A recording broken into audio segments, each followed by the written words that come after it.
In 2007, Nokia controlled almost half the world's smartphone market. 6 years later, that empire was gone, and the mobile division was sold off for $7.2 billion. How do you vaporize that much dominance that fast? Before we get to the collapse, we need to remember just how big Nokia was. In the 1990s, Nokia basically was the mobile phone. A BBC News piece on Nokia's history describes the period as the Nokia era, when the company dominated with a wide range of devices and a user-friendly interface.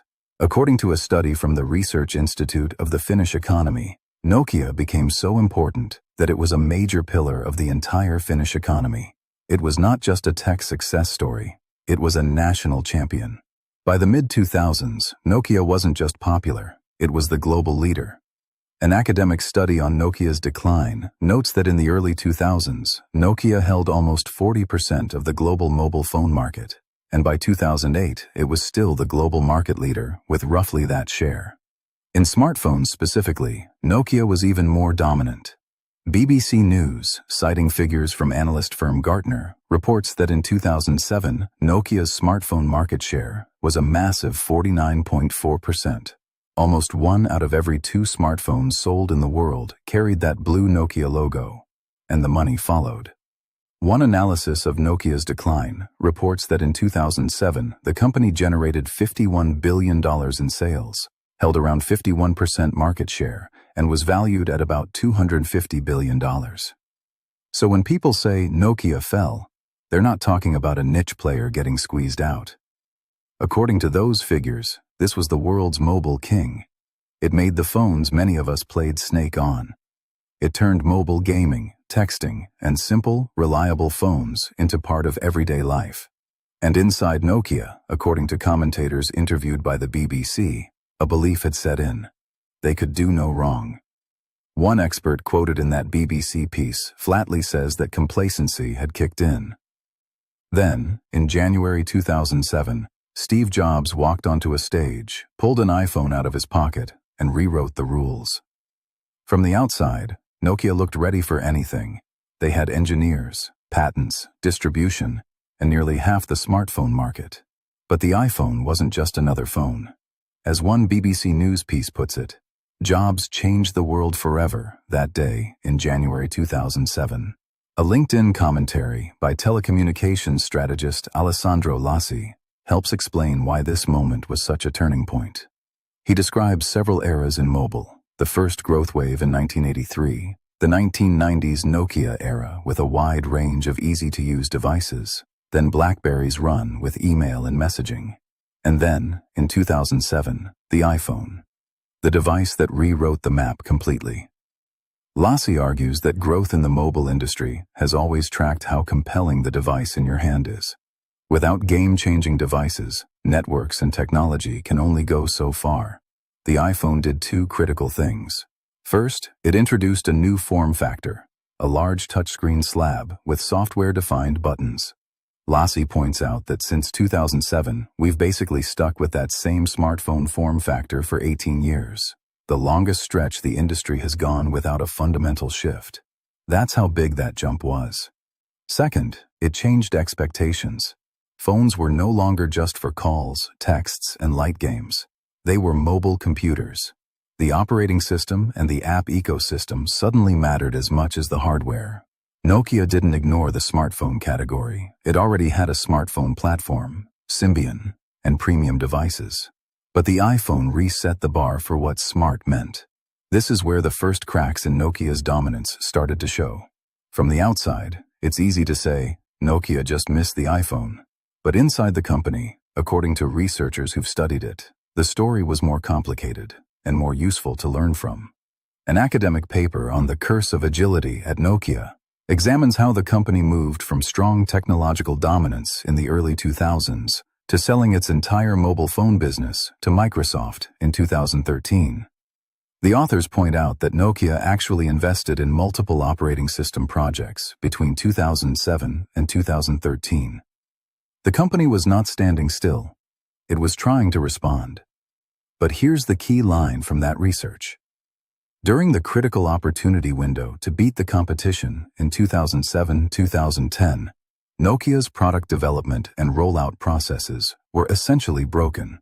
In other words, Nokia had a dominant position, technical resources, active projects to modernize its software, but the internal machine that turns ideas into products wasn't working when it mattered most. Other researchers cited in that same work have come to different levels of explanation, some simple, some very complex, but they converge on this point. Nokia struggled to make and execute clear strategic choices about its future technology focus. While Apple and, soon after, Google with Android were betting heavily on one clear software platform and a tightly integrated user experience, Nokia was spreading resources across several options, while its processes were under strain. From the outside, everything looked agile, many projects, many teams, constant movement. But according to this curse of agility analysis, that agility became a weakness. When the world suddenly demanded a new kind of smartphone, Nokia couldn't get a decisive modern answer out the door fast enough. If there's one name that shows up again and again in explanations of Nokia's fall, it's Symbian. BBC News reports that many analysts blamed Nokia's early decline on its mobile operating system. In the words of that article, paraphrasing expert opinion, Symbian was simply not up to the job once the iPhone era began. Symbian wasn't designed for a world of smooth, touch-first interfaces and app stores. It had been good enough when phones had physical buttons and simpler tasks. But now, users expected fluid scrolling, rich apps, and regular software updates. Nokia tried to fight back on the hardware side. One retrospective analysis on Nokia's decline notes that the company even launched an iPhone killer, the Nokia N8, around 2010. It was positioned as a flagship smartphone, capable of taking on Apple's device. But the same analysis says that by 2010, that N8 launch had already failed to reverse the trend.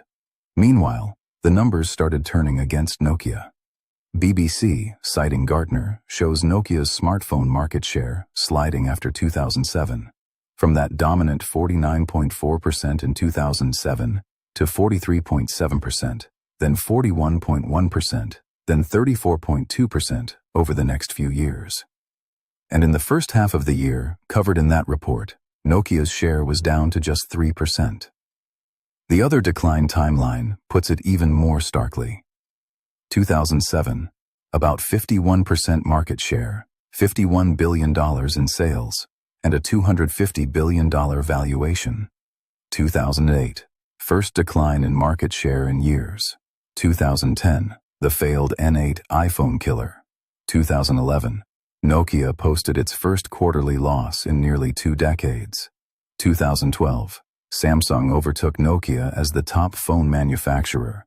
2013, market share below 3%, and the mobile division sold to Microsoft for $7.2 billion. The analyst behind that timeline estimates that in just 6 years, Nokia lost about 90% of its market value. The same piece notes that Nokia shipped 463 million phones in 2007, but only 4.4 million in 2013. From flooding the world with devices to barely a ripple. These numbers line up with the academic work. Nokia did act.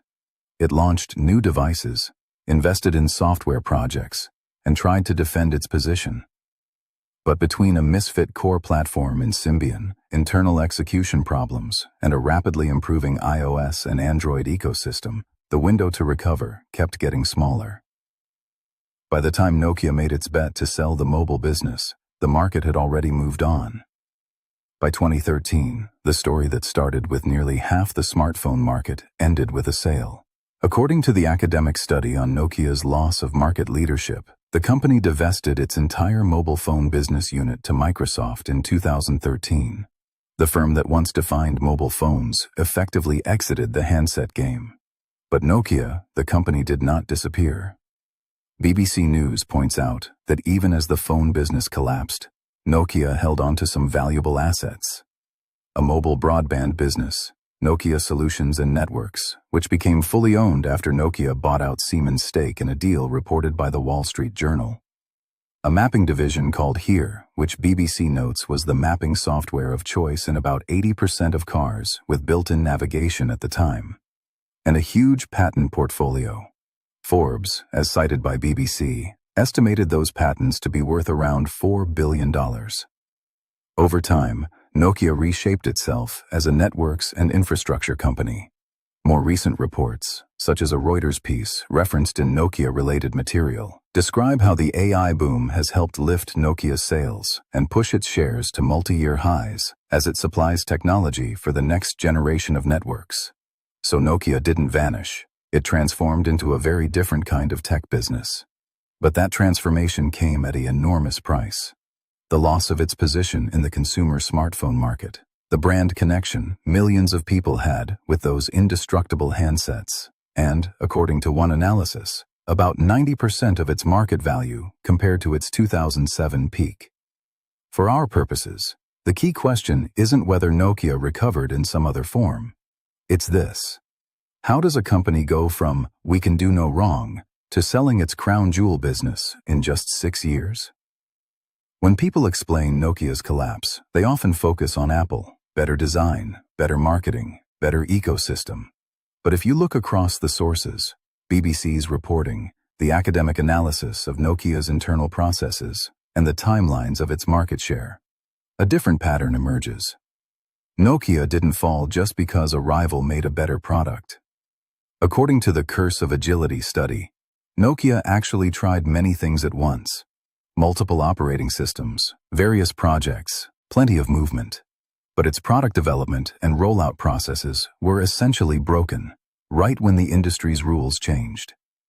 BBC's account shows Symbian lingering as the main platform, even as analysts agreed it was simply not up to the job of competing with iOS and Android. Meanwhile, competitors committed early and hard to one clear software vision. The decline timeline that tracks Nokia from $51 billion in sales and 51% share in 2007 down to under 3% share and a $7.2 billion fire sale in 2013 sums it up like this. Nokia didn't lose because Apple made better phones. It lost because it refused to accept that the game had changed. That's the core lesson for you, even if you're not running a $250 billion corporation. In your financial life, in your career, in your business, there are moments when the rules quietly change. A new technology suddenly becomes the default. A new kind of job skill becomes table stakes. A new way of investing makes the old way less effective. Most of the time, you can get by with tweaks, a slightly better phone, a slightly better resume, a slightly higher savings rate. But every so often, like 2007 was for Nokia, the form factor of the game itself changes. Nokia's story shows what happens if you cling to the old platform, like Symbian, because it's familiar and profitable in the short term. Spread yourself thin across many half-steps instead of making one clear, painful, committed shift. Let internal friction and broken processes delay the hard decisions until the window closes. In money terms, that's the person who keeps their entire net worth in a dying industry because it's always worked before. Or the business owner who ignores online sales until their competitors have already taken their customers. The single practical takeaway from Nokia's collapse is this. When the underlying rules of your game change, doing nothing or doing a dozen half measures is the riskiest bet you can make. You don't have to chase every trend. But when you see a clear structural shift, the smartphone moment in your own world, you need a real strategy for it, not just a hope that your old strengths will carry you through. Nokia once put the world in our hands. According to that retrospective timeline, in just 6 years, it let that grip slip so badly that it lost almost all of its market value. Your job is to notice your own 2007 moments early and be willing to pivot decisively before your dominance, your skills, or your savings quietly evaporate the same way. Nokia didn't die because a competitor made a nicer gadget. It died because, when the basic rules of its industry changed in 2007, it clung to its old platform and scattered efforts instead of making one clear, decisive shift. In your own financial and career decisions, recognize those rare rule change moments. And be willing to pivot fully, not just tweak around the edges, before your advantage quietly disappears. If you want more real-world money autopsies like Nokia's, and how to spot the same patterns in your own life, hit subscribe and tell me in the comments, what's one area of your finances or career where you suspect the rules have already changed, but you're still playing the old game?